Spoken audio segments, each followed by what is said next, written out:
Greetings, Culturians, and welcome back to the channel. Today, it happened. The thing I said would happen, happened. That's right.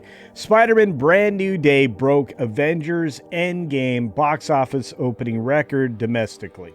It almost opened to $1 billion globally, and it is doing far better than a lot of other films were supposed to do over the course of the last few years. It's been 5 years since we've had a Spider-Man film, if I recall correctly. And if that's the case, why is this such a big success? Well, let's talk about it. Here we go. Now, it's a big success because it gives the fans what they want. That's right. Simple answer to the question. We're getting right into the video. We're not going to jump on the promotion stuff. You guys know what to do anyway. But look, this is a story that I think is worth talking about. Marvin Montanaro writes over on That Park Place that Spider-Man Brand New Day breaks Avenger Endgame's record for biggest domestic box office opening ever. Ever. And that's, of course, to date. Now, inflation bros out there, I hear you. I hear you screaming. There are other films that would be just as competitive, if not more competitive, if adjusted for inflation. Even if Avengers Endgame was adjusted for inflation. I get it. I get all that. But the only thing we have to mark off the people that are seeing films is the cash value of whatever it is at the time. And so there's why. Now let's jump further into the story. After exploding past industry projections all weekend, Spider-Man Brand New Day has finished its domestic debut with an astonishing $360 million opening weekend, edging past Avengers Endgame legendary $357 million, which is where they were going to try to stick this film. Now, I knew this was going to happen. I said as much in the previous video if you go and take a look at it.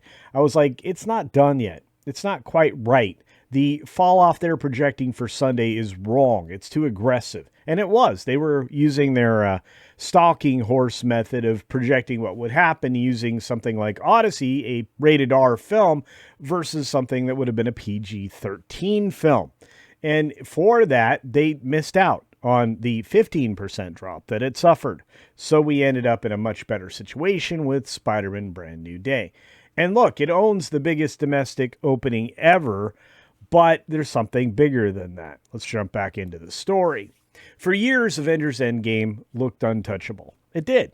There wasn't a lot out there, and if you consider this, that the film it's competing directly with right now in theaters is the Odyssey, which Tom Holland is also in, it was surprising to some that this film was going to be able to compete. It was competing against another blockbuster that was on its way to $1 billion, and not only did it compete against it, it smashed it. It crushed it. It destroyed it.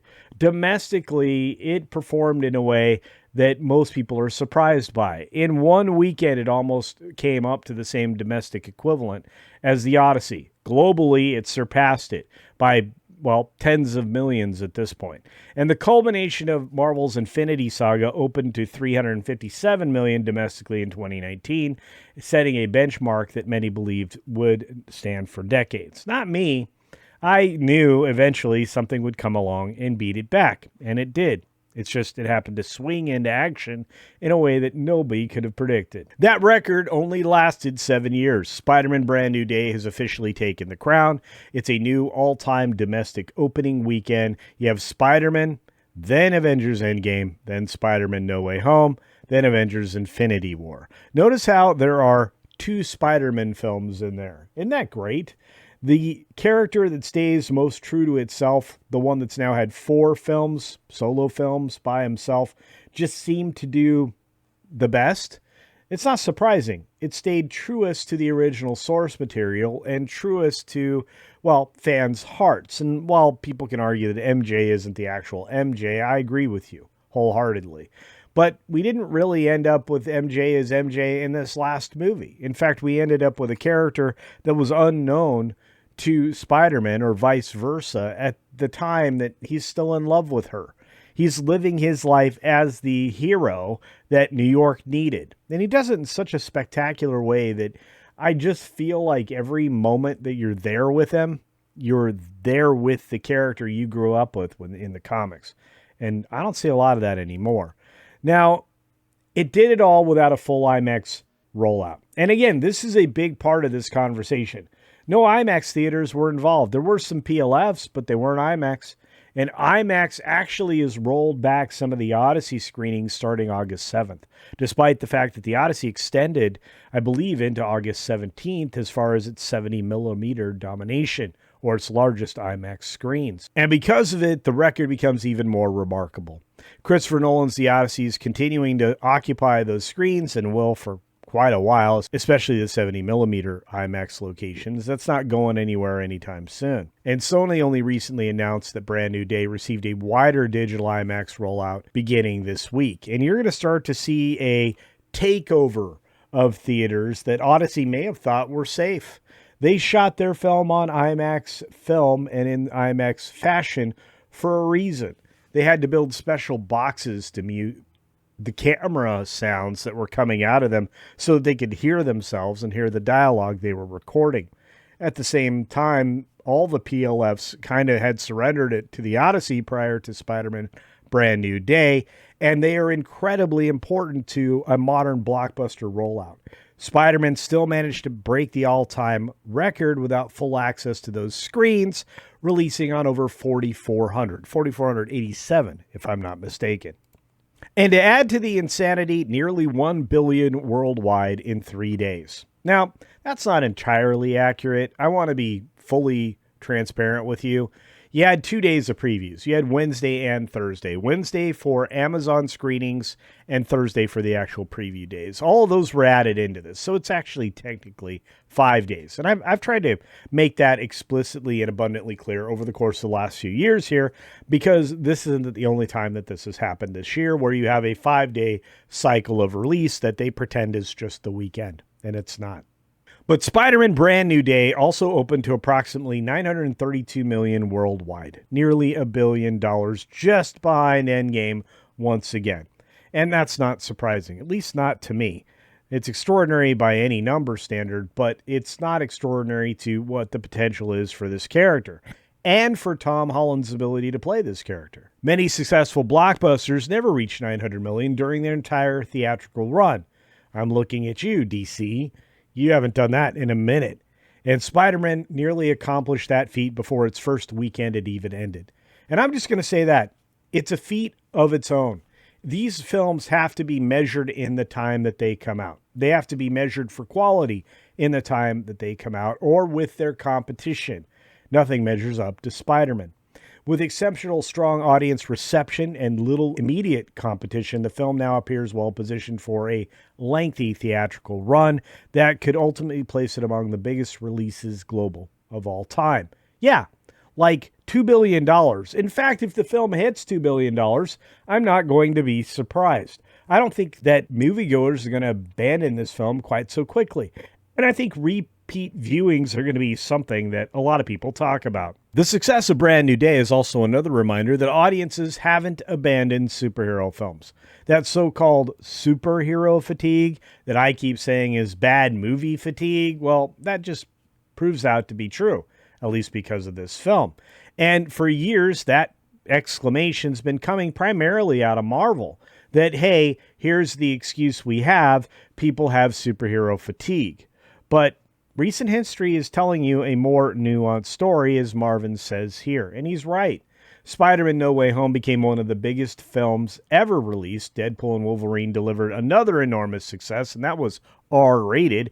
And now Spider-Man Brand New Day has broken the biggest domestic opening weekend record in movie history, at least, for now. The pattern is increasingly suggesting that audiences remain eager to support superhero movies when they believe the films are worth seeing, which translates to when they're good. This is a huge victory for Marvel, but more so, it's Sony's, and I agree with that fully. The performance is another major achievement for Sony Pictures, who creatively has the final word. But according to everything that's been reported, our friend Tom Holland had the most influence. He got to decide what his character would and wouldn't do. And there were many different cuts of the film, and they shot or reshot portions of this film based on fan reception. They didn't like what the feedback was that they were getting back, even from the fans, so they changed the movie to match what would work for the fans, honoring the fans and giving them what they deserve. Well, that equals big box office, and congratulations to Tom for that. Marvel's biggest modern success stories continue to come from outside Disney. That's right, especially when you give it to, Sean Levy outside of the Iger and Feige manipulation, and you hand it over to somebody else. Tom Holland's Spider-Man series has now produced multiple record-setting theatrical events, reinforcing just how valuable the character remains nearly a decade after its MCU reboot. Spider-Man adds another historic chapter, and every generation has a handful of films that redefine what is possible. Spider-Man Brand New Day has now earned its place on that list, and for good reason. And look, to me, this is another big win for us. I don't care that Sony gets more money. I don't care that Marvel gets some of that. I don't care about any of that, as much as I don't want Disney to make money until they learn their valuable lesson. What I do appreciate is that we are going to get good movies from time to time. And if we support them with our wallets, Hollywood may go back to just making exclusively good films from now on. Are you going to get a few stinkers here or there? Sure. But you're not going to get more Supergirls, and that's what I'm rooting for. In fact, you may not even get a Barbie 2 from what I've been hearing behind the scenes, but that's a story for another video. Anyway, those are my thoughts on the record-breaking nature of Spider-Man Brand New Day. What are yours? In fact, let me know your thoughts in the comments section below. Was this film a winner from the very beginning for you, or were you talked into it? Did you get a chance to see it, and did you think it was pretty fun? If you have any thoughts on the film about the way it was constructed or the way you received it, let me know those thoughts in the comment section below as well. And as always, be sure to take care of yourself, take care of others, and until next time, see ya. Hopefully at a good movie like Brand New Day.